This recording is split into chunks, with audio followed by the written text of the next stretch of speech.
welcome to another episode of Happy Hour with Steve Guy. I, of course, am your host, Steve Guy. Another fun episode for you this week as I am joined by Valerie Mayen. She's from Cleveland and she's been on Project Runway as well as Project Runway All-Stars, plus a magical performance from Jason Allen. But first, here's what people are talking about at their happy hour. Could you top my drink off, please? Yeah. What was your name again? It's Jocelyn. Back again, huh? Yeah, I think this might be my new happy hour spot. Great. Real happy about it. Thank you. In the news this week, Melania Trump, the First Lady, talked about how she wants to do some upkeep in the Rose Garden. I don't know if it's because there have been a lot of press conferences there or what the deal is. But also, look, with these press conferences, I mean, we're not all sitting there watching it and thinking about the garden. So most of us are sitting there watching these things, wondering if the guy doing it is going to be wearing a mask or not, how he's going to feel about that mask, and whether he's going to say something dumb and hypocritical. Not about the garden itself. She's probably been staring at the same big prick we have and realized it needed a little help. That's a fair assessment. Yeah. Elsewhere, shopping giants Walmart and Target both announced this week that they will not be open on the Thanksgiving holiday for shopping, which for Walmart marks the first time in over 30 years that that's been the case. And they said it was because they wanted people to be able to have that time and take care of their families during this crisis. But, I mean, really, if Walmart cared about people's families, hey, wouldn't they pay these people a little bit more?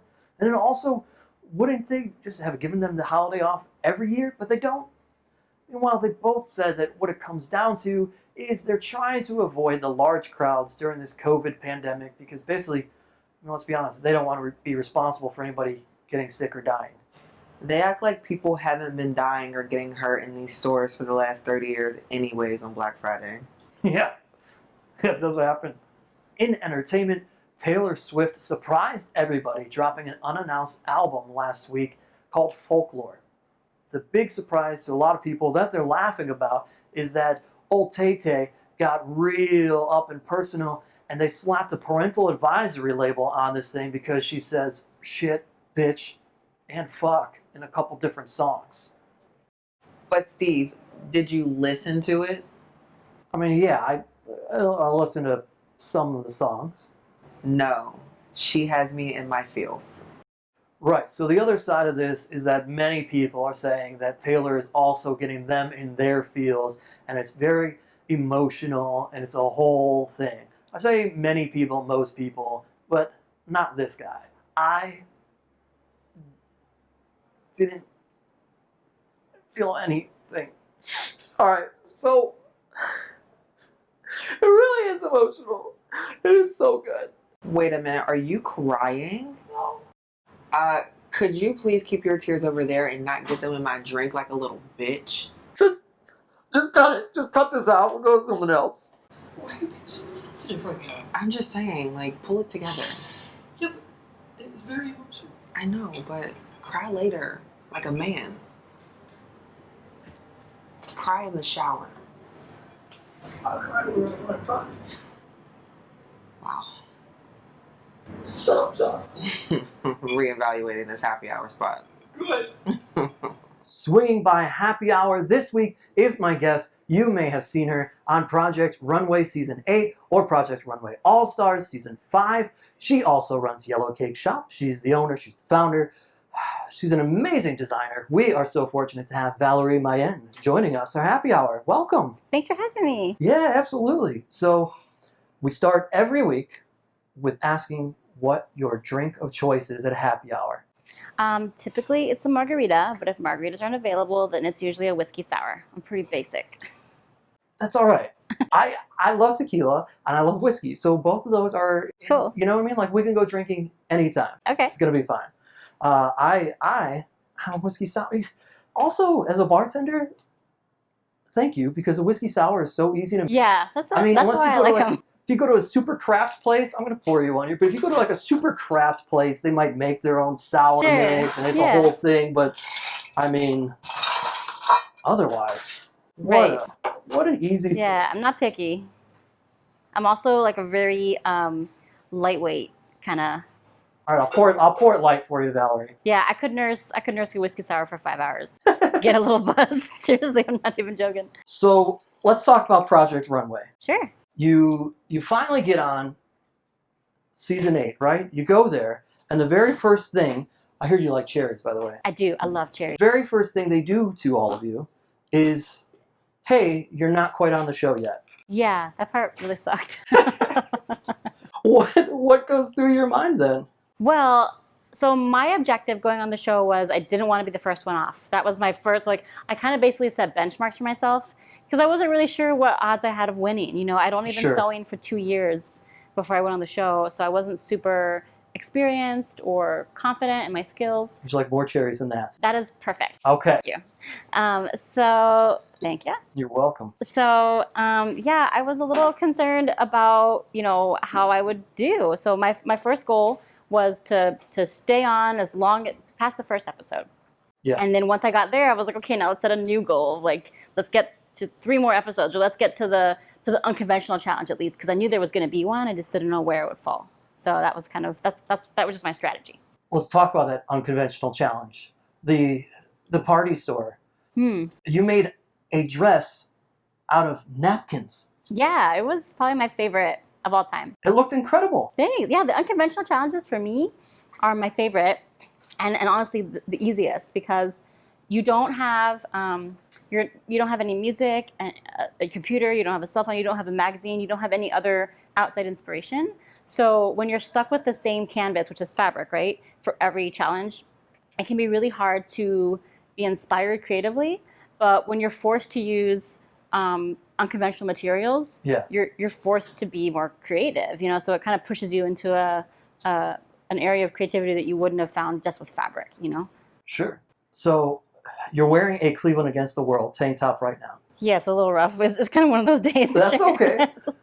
Outside of the Cleveland tank tops that you wore on the show, I have to tell you, when I'm watching this, if somebody were to tell me, hey, somebody from Cleveland is going to be on this season, and it doesn't say Cleveland by your name, and I mean this in the most complimentary way possible because I love this city so much, I instantly would have picked you out as being the person from Cleveland.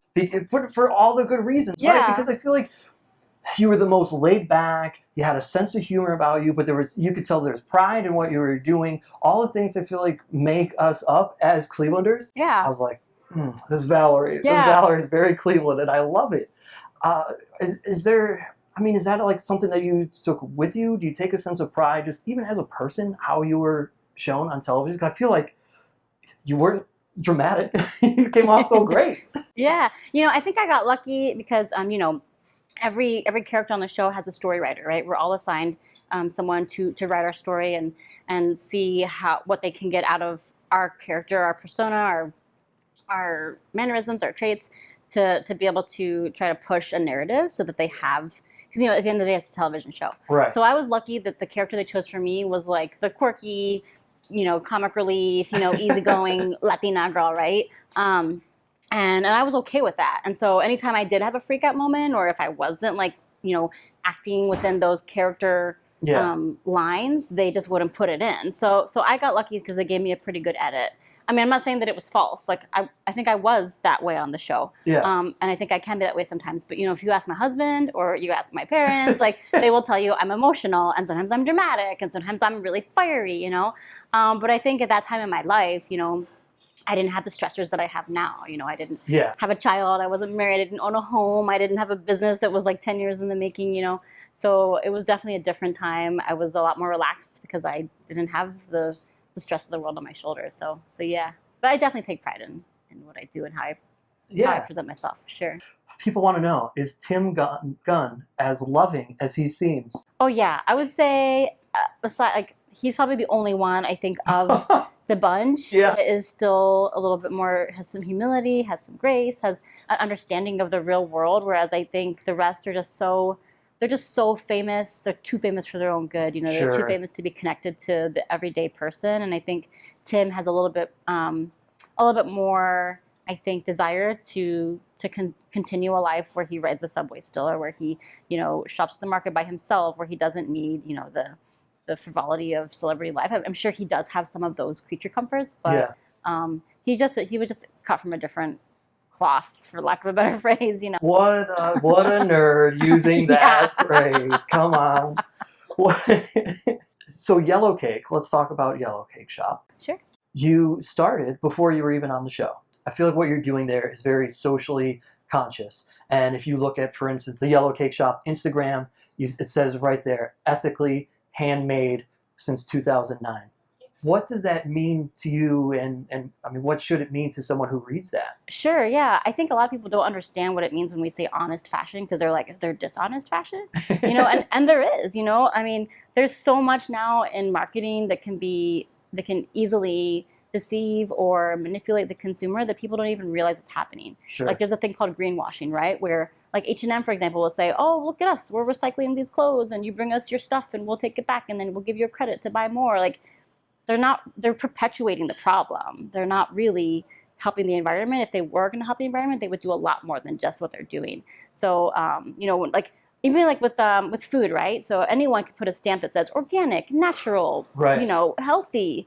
But if it's not FDA approved or stamped by, you know, the USDA, it's not certified organic, right? The same thing is happening with slow fashion. Like everyone and their mom can say made in the US or domestically made or ethically made, but if you don't know where it's being made or the company that's producing it, you can't really verify it unless you know who's making your clothes and where. Yeah. You know, most people don't know that a product can be made overseas, but if it's finished in the States, like if a button or a tag or a zipper is put on in Puerto Rico even, and the workers aren't paid fairly, it can be considered made in US. So there's a lot of things that people don't know, but the honest, ethical production is when the garment workers are paid a fair living wage, when the company is transparent about their practices, and when there's not mass production to the detriment of the environment or the garment workers. So that's something that we're proud of, that we've worked hard for a long time to achieve. And it's not easy, for sure. Yeah. And you're also doing something in terms of sewing machines for people who work on your materials, right? Mm-hmm. Well, explain what you're doing there. Yeah, so typically, you know, if we get a new sewer that wants to work with us, machines and equipment, professionally or industrial equipment, are really expensive. Yeah. So, you know, one of our first sewers, her name was Alveda. She came to me almost 10 years ago, actually over 10 years ago, and she was super skilled. I mean, one of the best I'd seen in Cleveland. But she didn't have an industrial machine. She had just a little baby home machine. And usually they can do okay work, you know, if you're sewing like a dress for someone's prom or you're making curtains. But for industrial production work, you need an industrial machine. And those cost upwards of $800 to $1,200 for one machine. Wow. You need at least two of them to run the operations you need. Then you need a $300 iron. You need a $400 to $800 mannequin. You need like, you know, the pattern weights and the bunny punch and the pattern hooks. I mean, it adds up. Yeah. It's at least like $3,000 to $4,000 just to outfit a small studio for a garment worker to assist with production. And so when these sewers would come to us, they'd say, yeah, I'm skilled, but I don't have the equipment. So we would ask them, like, do you want equipment? Can we buy you some equipment and you can work it off? Or we can buy it for you and we will own it, and then we take it back when you're done working with us. Like, let us know the arrangement works best for you. And almost all of our sewers have opted to have us buy them the equipment, and then they work it off on their own time. There's no interest, there's no deadline really. We just let them choose, you know. So if Alveda produces 20 garments for us and we need to pay her a check for that, she can decide if she wants the full paycheck or if she wants a percentage of that paycheck to go to her machines and then go to her pocket. And we let them decide. And then, you know, Alveda was able to outfit her own studio. She paid off the machines and worked them off in 2 years. And now she's doing work for other companies too. So she's not dependent on us only. She's been able to start her own company. And we've done that for 4 or 5 of our sewers now. In terms of Cleveland, one of the things that helps you're at 78th Street Studio. Yeah. One of the awesome things that they do, I know it's because we ran comedy shows there for an extended period of time, but one of the amazing things that they do there is Third Fridays. Mm-hmm. And all the galleries pretty much are open and everybody's able to walk through. Right. But you don't have that in every city, or every designer doesn't have that. Right. Are there ideas like that that you've seen or ever thought of that you think, oh, this could work in terms of, because even in terms of getting more people there for you? Right. You know, I think Third Friday has definitely been great for us. Pre-corona, I think post-corona, we're kind of slowly figuring out ways to make it work without disrupting the guidelines. I would say, for most designers end up resorting to like pop-up markets, which I think do help, but there's such small drops in the bucket. I'm not really sure what the solution is right now. I would love to talk with anyone that's interested, Yeah. that has ideas, Yeah. because I think, events are going to take a whole different shape now Mhm. until this virus is behind us. So yeah, it'd be interesting to see who's got some ideas. I mean, my husband and I were talking about like virtual fitting rooms and even like kiosks, and Oh, very cool. when Okay. people have the opportunity to shop at a kiosk, they have more time to think, and they're not pressured by a salesperson, and they can Mhm. look at other options, and they can choose to come back. So we as a company are thinking of ways that we can make it easier for the consumer to say yes and give them more confidence in buying, whether it's doing a photo shoot with a different model in all the sizes that we provide, so they can see what it looks like in an XL on an XL size woman or on a small size woman, or maybe we have virtual try-on sessions. We're Very not really cool. sure, but there's definitely a lot of new innovations that are going to have to happen for designers to be able to keep up. One of the themes within the last few years that we've seen in industries all over that's been a necessary thing is the strength of women. Mm-hmm. What's the importance of that for you? I think for me, I love being a woman. I love being Latina. I love being a business owner. But I think I'd love to eradicate this idea that, like, I don't know, I think maybe some women derive empowerment from it, but I Sure. kind of don't really like this whole, like, girl boss culture. Yeah. Like, we're bosses. We're business owners. We're not lady bosses. They don't call them man bosses. Right. Like, why aren't we allowed to be encompassed in that title too? Like, and maybe I'm taking it the wrong way, but like I'm really proud of being a business owner and a boss, Yeah. and maybe a leader. But I also think that for me as a Latin American woman, only 17% of businesses in the country are owned by Latin American women. Only 17%, and that should be more. I don't know what the stats are for other minority women, but even with the current racial tensions and the protests that are happening around the country, I've personally felt like it's important for me to provide mentorship or business advice or guidance to those that need it most, to those that are in need and deserving, and maybe perhaps overlooked or have barriers or don't have the opportunities that other women who are in positions of privilege or power do. And to be honest, like we haven't really showcased this part of our business yet because we weren't sure if we should or how to do it without seeming like we're performing or showboating. Mhm. But I do think it's important if other businesses have the capacity to do it, especially women, if they can mentor other businesses, they should, and, Yeah. and right now, I charge for my consulting fees, but I felt that it was my responsibility as a minority woman to do it gratis I was going to start with 4 businesses and I accidentally took on 6, but there was these 6 businesses that I knew that were female, Black owned, and I really felt compelled to work with them, not because they needed my help, but because I could see how they had potential to grow, and they just needed someone to listen or someone to help them look on the outside and see what they could do differently, or just someone to help them work through things. And it's been a really cool experience because I'm learning a ton, and they're all really great. And I think that it's a small thing that anyone can do. I think I give like 5 hours of my time a week, right? Maybe 5.5. But it's really cool and it's awesome to see. And I think that if everyone did that, especially women, we would see a lot more growth. So I think if being a strong woman means giving more of yourself, then I'm all for that. All right. So as a ring announcer for pro wrestling, it's become a thing to wear really ridiculous outfits. And you have spent a decent amount of time being judged for your fashion design. Okay. I'm going to allow you to judge my fashion. Okay. All right. We'll start with this one. Okay, is that like a brocade? Or? This is a nice blazer. I actually got. Right. I think that might have been an Etsy buy. There's somebody Cool. from like the UK, Yeah. and it's like that gold like floral pattern is sewn in over the black jacket. Okay. Yeah. Cool. Yeah. I would say you're playing the part. Yeah. So I'll give it an 8.5. Okay. Ooh, Yeah. I like that. All right. Now this is I guess a velvety red jacket, and Okay. I actually have a unicorn ascot on. There. Okay, cool. Yeah, I would say from the waist up, looking good. The waist those- down, are those like cargo pants? Like, are those Those Dickies? were Like, yeah, those were crappy black pants. That yeah, had, I would for say sure. you were like halfway there. I wasn't on my game that Yeah, day. so I would say the jacket's great. I love the jacket. It's definitely got like panache. Yeah. So I would say like a 6.5, 7. Okay. This was over Memorial Day weekend last year. I mean, yeah, I love look. That's a Target buy, by the Yeah, way. it's definitely a look. I'm gonna give this one a 5, only because I don't know how I feel about a suit. Is that a suit jacket with shorts? Yeah. The whole thing is one purchase there. You're definitely your audience, so It's patriotic, Valerie. yeah. I'm gonna give it a 5. All right. Now this one, every year there's like this outdoor show, and I let one of the wrestlers determine what I'm supposed to wear. So I just want you to know that's a whole lot of thrift store shopping right there. Yeah. I would say not your best look, but it wasn't really your fault. So I'm gonna give this like a 5.5. Man, that hat I bought at the garage sale right next door the Yeah. day of the show. I believe it. You don't have to convince me. All right. This is another thrifty purchase. Okay. This jacket, it's like a little 70s vintage jacket, and the pants you can't really tell, but were like like a light, gingham or like something. blue bell bottomy kind of deal. Okay. Yeah. Yeah, I mean, I would say you're committing to the role. Yeah. So I'll give this an 8. All right. Yeah. You know what? From you, Valerie, I even accept the 5s. I feel pretty good about myself.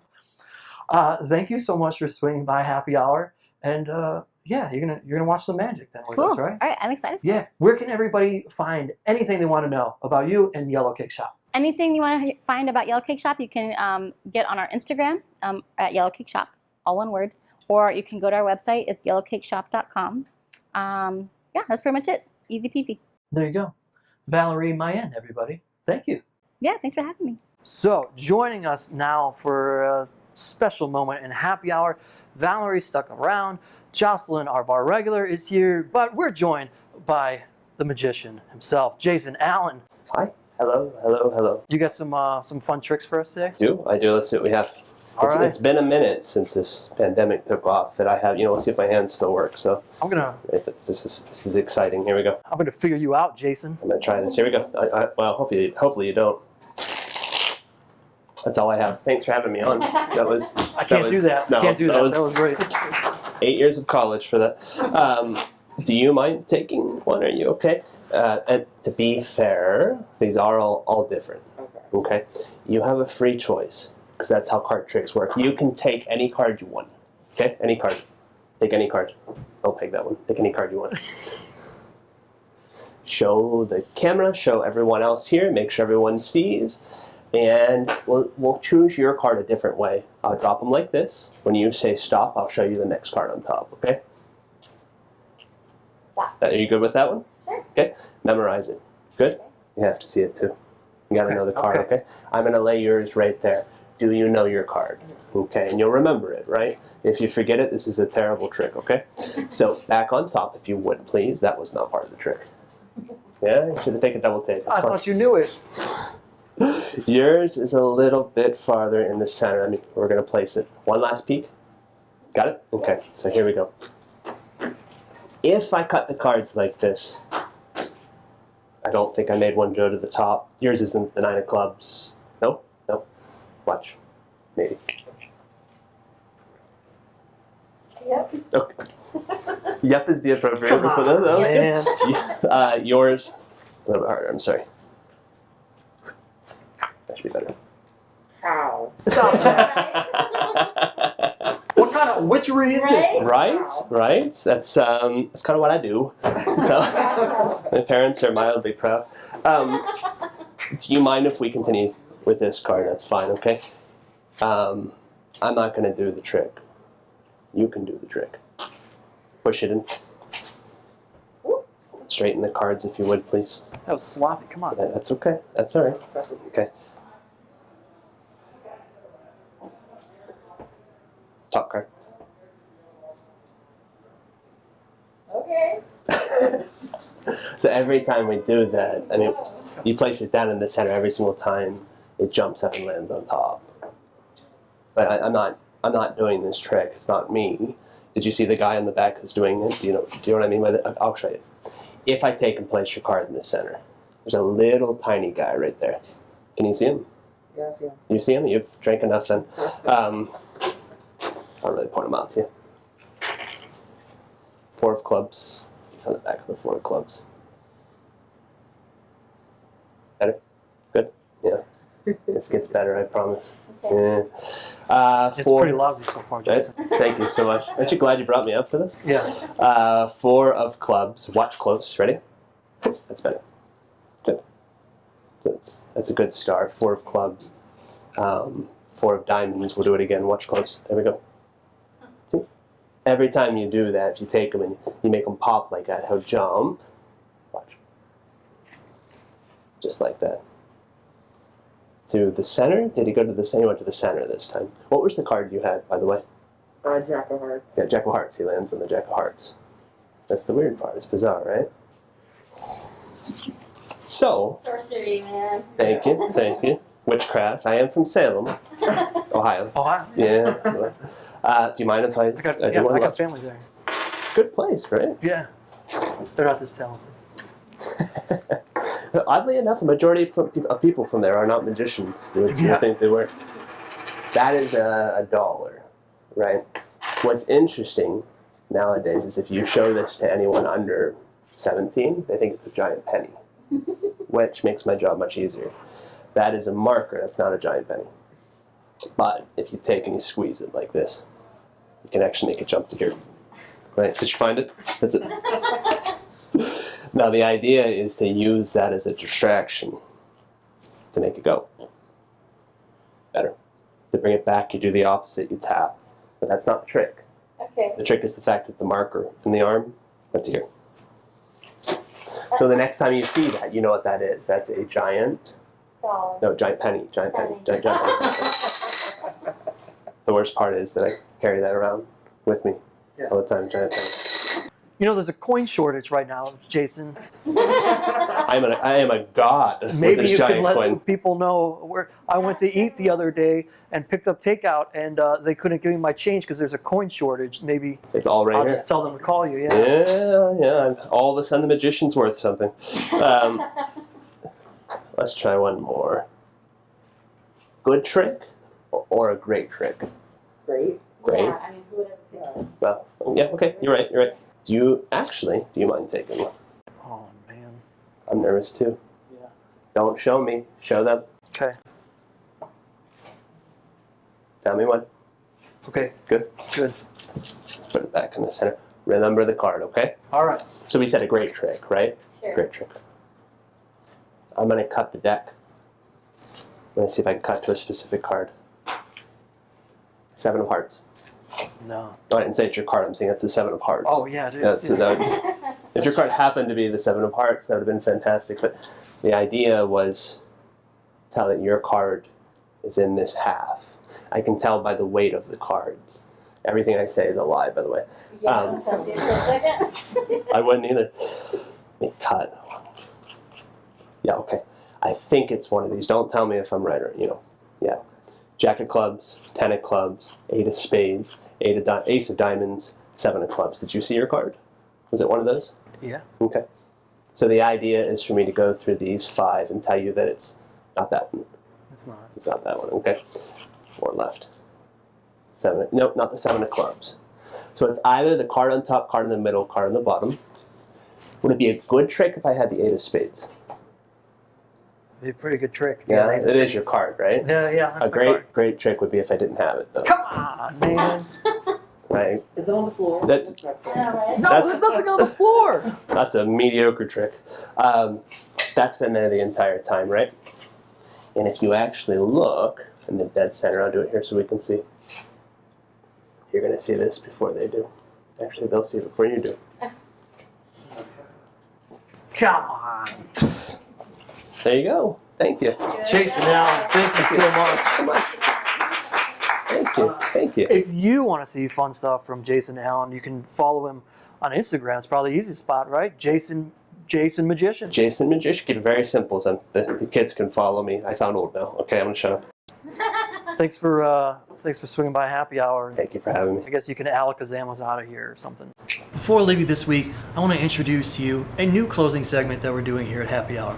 It's called Here's to You, in which basically somebody who does something good, whether it's in the community or maybe it's an athlete who has an amazing day in the sport, or whatever the case may be, we raise our glasses, give them cheers, and say, here's to you. So, this week's initial Here's to You recipient is from the Super Bowl winning Kansas City Chiefs, Laurent Duvernay-Tardif. He was the starting right guard for the Kansas City Chiefs, but he's opted to forego playing in the 2020 season because he also happens to have gone to school to get his doctorate, and he's serving as an orderly at home in Canada and helping on the front lines. That's an amazing thing. So, this week, Laurent, we raise our glasses and say here's to you. And look, it doesn't have to be somebody famous. The beauty of that segment, it could be anyone. So if you know someone in your life who's doing something incredible and maybe it deserves getting a little bit more note than what it's gotten, email us, happyhoursteveguy@gmail.com, and let us know the awesome thing that should be shouted out and who it should be that we're giving cheers to. And who we should say, here's to you. That's it for this week's episode. Thank you so much to my guest, Valerie Mayen. Thank you to Jason Allen for dropping by and doing some magic. And I guess thanks to Jocelyn, our apparently new regular here on Happy Hour. At any rate, thanks also to all of you for swinging by Happy Hour with Steve Guy.